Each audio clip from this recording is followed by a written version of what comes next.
Cześć, Bartek Urban, zapraszam do testu Volvo XC40. Do tej pory Volvo XC40 było najmniejszym SUV-em w szwedzkiej, czy tam jak ktoś woli, w chińskiej marce, ale to już się zmieniło. Już nie jest najmniejszy, bowiem mniejsze, równe 21 cm, jest model EX30. Czy XC40 ma się więc czego bać? Moim zdaniem tak. Aha, i to, że właścicielem marki jest obecnie chiński koncern Geely, o niczym nie świadczy. Volvo w moim odczuciu wciąż czuje się szwedzkie i tak też wygląda. No popatrzcie na XC40, jest naprawdę bardzo fajnie i tak chłodno narysowane. Chłodno, wszak jest ze Szwecji. To, co mnie zawsze urzeka w modelach Volvo, to oczywiście kształt lamp oraz to, jaki mają wzór świecenia, czyli to się fachowo nazywa sygnatura świetlna. Szkoda tylko, że światła stopu i kierunkowskazy mają zwykłe żarówki. To powinno być już dzisiaj w innej technologii. Przecież Volvo chce być premium. Ale tak czy inaczej, XC40 to moim zdaniem ładne auto. I nie bez powodu przywołałem na początku model EX30, bowiem EX30 to w pełni elektryczny model, tak samo jak testowane XC40. Tak, XC40 występuje zarówno jako spalinowe, jak i elektryczne. I tak naprawdę jedyna stylistyczna różnica to ten zabudowany grill. Oczywiście jest jeszcze napis, chociaż on jest nieco mylący, bo XC40 elektryczne nazywa się Recharge, czyli dokładnie tak samo jak hybrydy PHEV w gamie Volvo. Trochę bez sensu, ale w sumie Volvo od pewnego czasu ma takie same oznaczenie dla silników benzynowych jak i diesla, więc nie powinno mnie to aż tak bardzo dziwić.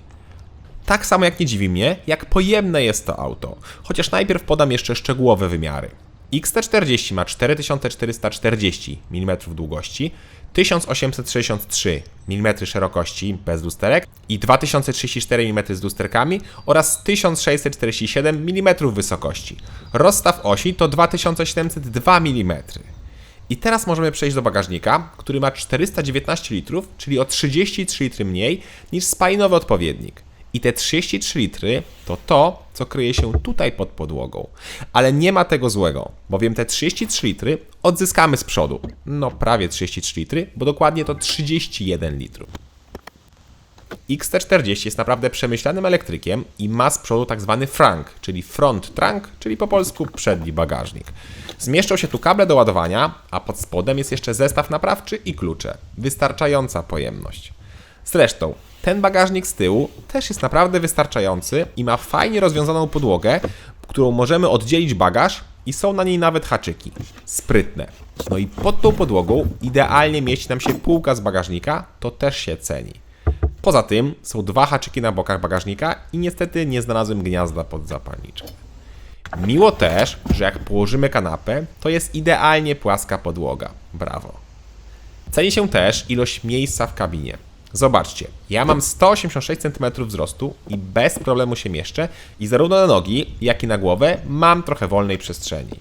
I to pomimo opcjonalnego szklanego dachu, który jednak zabiera nam kilka centymetrów z miejsca na głowę.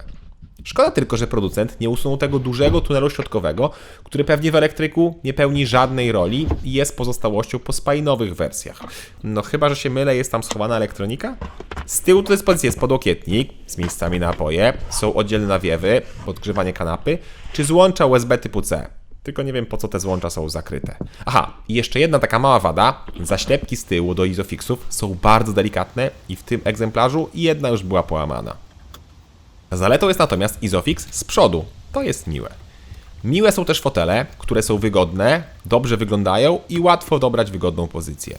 Jak widzicie też u mnie, wnętrze ma niebieskie wstawki, które nie każdemu przypadną do gustu. Osobiście podoba mi się takie połączenie kolorystyczne, chociaż ten materiał czasami wygląda nieco staro. Ale staro na pewno nie wygląda deska rozdzielcza. Minimalizm to słowo klucz, które od lat już stosuje Volvo. I tak też jest w XC40. Swoją drogą, elektryczny XC40 nie ma startera, czyli tego przycisku przy kierownicy, żeby odpalić, jest on zaślepiony. Tutaj po prostu otwieramy samochód, wsiadamy i wciskamy mocniej pedał hamulca i auto jest gotowe do jazdy. Następnie wystarczy tylko wbić bieg. Nie powiem, jest to naprawdę wygodne. XC40 ma też już system oparty na Androidzie, który też jest wygodny, chociaż mam wrażenie, że potencjał jest nieco zmarnowany. Zdecydowanie tyczy się to m.in. zegarów cyfrowych, bo tutaj nie ma widoków czy nie ma zmiany motywów. Ale to bym zresztą przeżył, na co to komu potrzebne. No ale żeby nie dało się na przykład na stałe włączyć komputera pokładowego, to jest słabe. Tak samo jak słabe jest to, że tryby jazdy auta są pochowane gdzieś w czeluściach ustawień oraz że klimatyzację obsługujemy na tym tablecie. Swoją drogą mapy Google'a działają świetnie i miło, że od razu podają ile będzie procent po dojechaniu lub proponują ładowarki. Szkoda, że nie ma jakiejś nakładki z buspasami, wtedy byłoby już idealnie. Aha, i wracając do trybów jazdy, to XC40 elektryczny ma jeden tryb – offroad. Kompletnie zbędny, bo mój egzemplarz ma napęd tylko na jedną oś. To już wolałbym jakiś tryb ograniczenia mocy czy coś, no ale nie. Tu jest offroad, którego pewnie nigdy nie użyjecie. To już lepiej używać opcji jazdy jednym pedałem, one pedal drive, czyli bardzo mocna rekuperacja po odpuszczeniu gazu. Tak naprawdę nie potrzebujemy wtedy używać hamulca. I to też jest ukryte, że trzeba to przeklikać. To, co też jest słabe, to na przykład obsługa szyberdachu za pomocą smyrania po przycisku dotykowym. No przycisk fizyczny byłby znacznie bardziej intuicyjny. Nie lubię też w Volvo widoku kamer 360 stopni, który jest tak dziwny, że bardzo ciężko się na nim polega. Na szczęście można włączyć pojedyncze widoki z kamer. Pochwalić za to muszę audio, Harman Kardon oraz spasowanie, bo jest bardzo dobre poza dwoma rzeczami. W moim egzemplarzu ktoś wbił do środka jedno z gniazd USB, a drugie też jakoś tak było lekko przekrzywione. No i jest dużo piano black. Blech.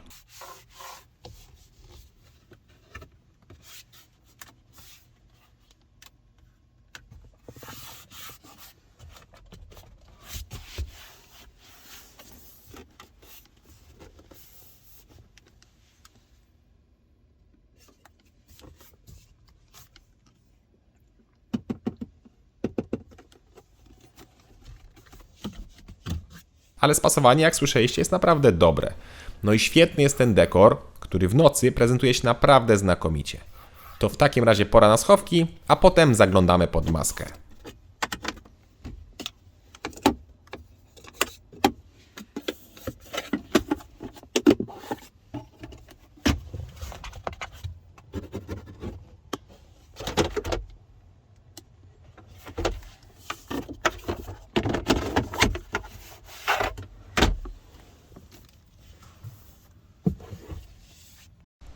W sumie to pod maskę już zaglądaliśmy, jest tam schowek oraz możemy tam dorać płyn do spryskiwaczy. Reszta jest pochowana. XC40 występuje w 6 wariantach silnikowych. Mamy 3 benzyny T2, B3 i B4 o mocach 129, 163 oraz 197 koni kolejno i wszystkie mają napęd na przód oraz mamy 3 elektryki 238, 252 oraz aż 408 koni. I dwa pierwsze elektryki mają napęd na tył, a najmocniejszy na 4 koła. Tak, XC40 może mieć napęd na przód, albo na tył, albo na 4 koła. Nieźle. Ale od razu uprzedzam. Trakcji w RWD nie da się wyłączyć i jest tak silna, że ledwo można poczuć, że jest to napęd na tył. Ja do testów miałem właśnie wersję RWD o tej środkowej mocy 252 konie. Z taką mocą auto robi pierwszą setkę w 7,3 sekundy, co pora oczywiście sprawdzić.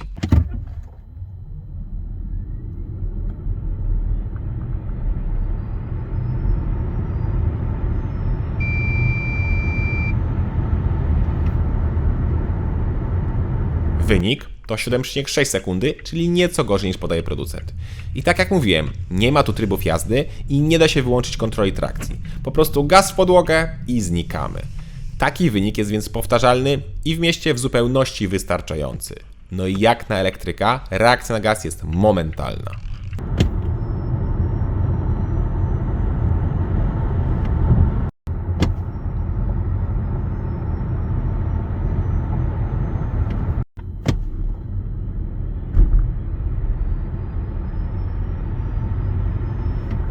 To jest w elektrykach świetne. Osiągi i ta cisza. Gorzej jest z zasięgiem. Większa moc z napędem RWD to odmiana Extended Range, czyli zwiększony zasięg. Zwiększony, bo ma większą baterię o pojemności 78 kWh. Podstawowa XC40 ma baterię chyba o pojemności 66 kWh. Mówię chyba, bo na polskiej stronie jest napisane, że ma 82 kWh, następnie na polskim cenniku jest napisane, że ma 70, po czym w niemieckim konfiguratorze jest to 66 kWh. i w każdym wypadku jest podana wartość użytkowa, czyli netto. Niestety, ale tym razem zaufam sąsiadom. I zasięg według producenta to aż 571 km z tym moim zwiększonym zasięgiem. Niezła wartość i żeby tyle wykręcić, trzeba mieć średnią na poziomie 13,7 kWh na 100 km, co jest raczej mało realne, nawet tylko jeżdżąc w mieście. Ja w mieście miałem wyniki na poziomie 18 kWh, czyli robiłem około 400-430 km zasięgu. Raz udało mi się zrobić poniżej 12 kWh na 100 km, ale była to tak mordercza jazda, że nikt tak nie jeździ. 18 w mieście mamy przy takiej zwykłej jeździe, a jak będziemy nieco bardziej eko-operowali gazem, to zejdziemy do 16-17 kWh. Gorzej jest w trasie. Niestety, w trasie zasięg mocno spadał i przy 120 miałem zużycie 22 kWh, a przy 140 28-29 kWh. Czyli przy 120 mamy zasięg około 350 km, a przy 140 270. Oczywiście tankować trzeba nieco wcześniej, więc realnie co te 230 km na autostradzie trzeba się zatrzymywać, czyli co jakieś 1,5 godziny. Na trasie to jest jednak dramat. I tak jak mówię, ja miałem większą baterię, z mniejszą zasięg jest jeszcze mniejszy. Chociaż wtedy mamy te same osiągi, bowiem jest różnica w masie. Większa bateria waży o 40 kg więcej, czyli moje auto ważyło 2 tony i 75 kg. Jest bardzo ciężkie. I oba warianty robią setkę w 7,3 sekundy, ale zmienia się prędkość maksymalna. Zwiększona bateria ma ograniczoną prędkość do 160 km na godzinę, podczas gdy zwykła bateria jest ograniczona do 180 km na godzinę. A jak nam się skończy prąd, no to oczywiście trzeba auto naładować. I tutaj ponownie, różne źródła podają różne wartości, więc Volvo obsługuje albo do 150, albo do 200 kWh szybkiej ładowarki oraz ma ładowarkę pokładową o mocy 11 kW. Czyli w domu, jak zamontujemy sobie wallboxa, to możemy naładować auto w jakieś 8-9 godzin do 100%, a na takiej 150 pełne ładowanie trwa około godziny. 200 pewnie skróci ten czas o jakieś 5, no może 10 minut. Sama jazda XC40 jest bardzo przyjemna. Po pierwsze, mamy niezłe osiągi, po drugie, jest ta miła ciesza, a po trzecie, zawieszenie jest takie w sam raz. Czuć oczywiście, że auto jest ciężkie, ale nie skacze mocno na wybojach. Układ kierowniczy jest dość lekko zestopniowany, ale można go nieco usztywnić, tylko niestety w tych czeluściach tego dużego ekranu. Pod względem właściwości jezdnych naprawdę nie mam zastrzeżeń, jedyne jakie mam to do wyciszenia, bo przy 140 jest moim zdaniem nieco za głośno. To w takim razie pora na cennik. Podstawowe, spalinowe Volvo T2 z silnikiem 3-cylindrowym 1.5 129 koni i automatem kosztuje 165 tysięcy złotych. Mocniejszy wariant 180-konny, już z silnikiem 2.0 rzędową czwórką, kosztuje 175 tysięcy złotych, a najmocniejszy 210-konny benzynowy kosztuje 199 tysięcy złotych, ale jest od razu w wyższym wyposażeniu. Najtańsza wersja elektryczna to wydatek 230 tysięcy złotych, dopłata do większego akumulatora to 9 tysięcy złotych, a najdroższy wariant 408-konny kosztuje minimum 277 tysięcy złotych. Jest drogo. I dlatego moim zdaniem, jak już koniecznie chcemy elektryka i koniecznie musi być to Volvo, to lepiej wybrać model EX30. Po pierwsze, jest mniejszy, a skoro to jest auto raczej tylko do miasta, to będzie się nim łatwiej manewrowało. Po drugie, jest mocniejszy, bo już w podstawie ma 272 konie, a po trzecie, jest tańszy. I to dużo tańszy. Bo to samo wyposażenie i zbliżona moc oraz osiągi to wydatek 195 tysięcy złotych w EX30 oraz 243 tysięcy złotych w XC40. Różnica to niemal 50 tysięcy złotych. A najtańsza wersja EX30 kosztuje 170 tysięcy złotych. Dlatego moim zdaniem nie opłaca się kupować Volvo XC40 w wersji elektrycznej. Nie dlatego, że jest słabym autem, bo moim zdaniem to jest bardzo dobre auto. Ładne, dobrze wykonane, dobrze przemyślane, w miarę proste i minimalistyczne, ale dlatego, że jest za drogie. Jak już chcecie kupić elektrykę od Volvo, to kupcie model EX30. Cześć!